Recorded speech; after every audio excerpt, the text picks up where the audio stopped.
To read you one more short one. We don't know exactly who this anonymous author is. She gave me her story so long ago that when I finally fished it out again and it had a pseudonym written at the bottom, I just couldn't remember. But here's the story. The Mastery of Fear. My country could make a paradise of this planet. We have the power, the technology, the resources. Instead, the opposite possesses us, a will to power, to dominate by force, an unconscious desire to see the consequences of our unconsciousness.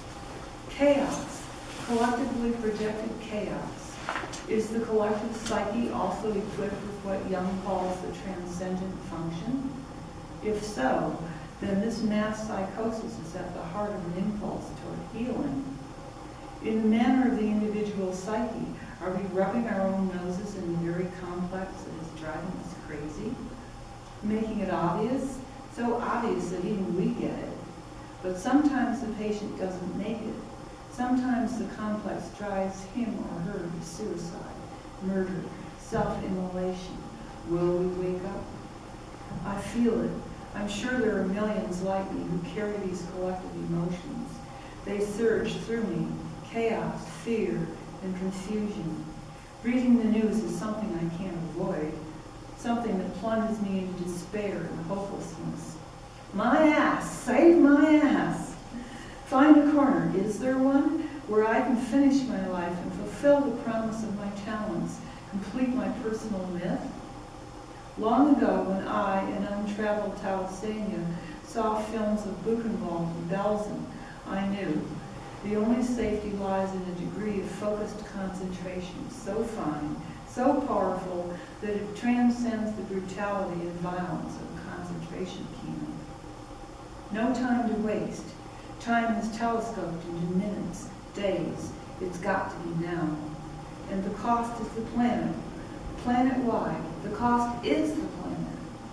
Somewhere in the Mandalic center of my psyche is the all-seeing eye of perfect wholeness.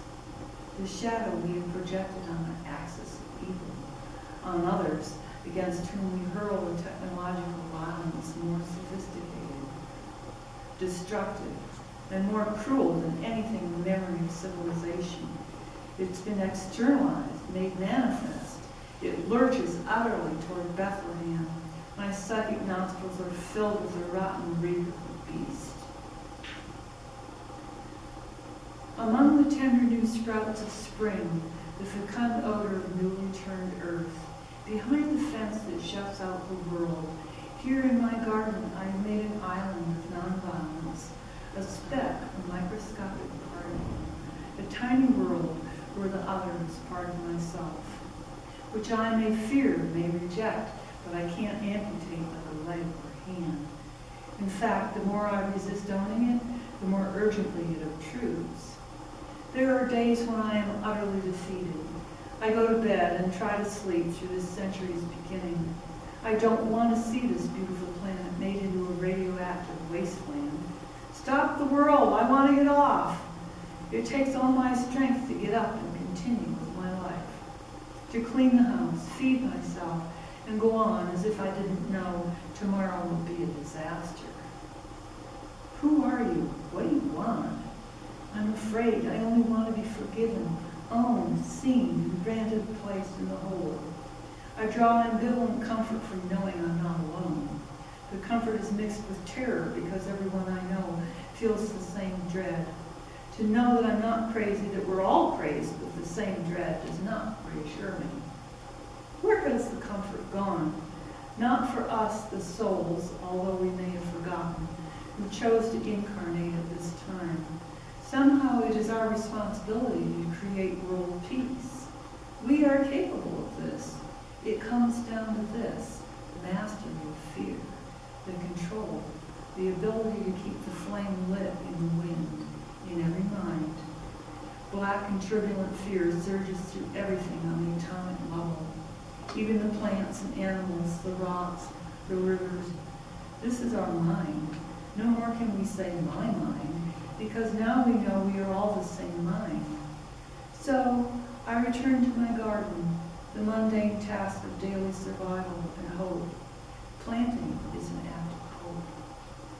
The flowers that stand for the beauty of our planet, each bulb, seed, and shoot, a whole world in each seed, these I love in the water. I hover over them. Are they sprouting? Coming up? Are they dead? Let us pray, make ritual, use the power of our thoughts to envision a new paradigm, a world where violence is not an option, but a feeling that fades away, gone and forgotten with the coming of peace. Thank you. Thank you all for that. It's really important that we read these stories and we share them with each other. And I really appreciate everybody who made the effort to come out today. Thank you. Thank you. Thank you, Phaedra.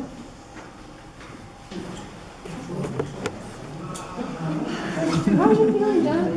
Oh, perky as a speckled cloud. Happy as a Canadian. Yes, yes, Never yes. been better. Life is perfect. Well, not for me, really.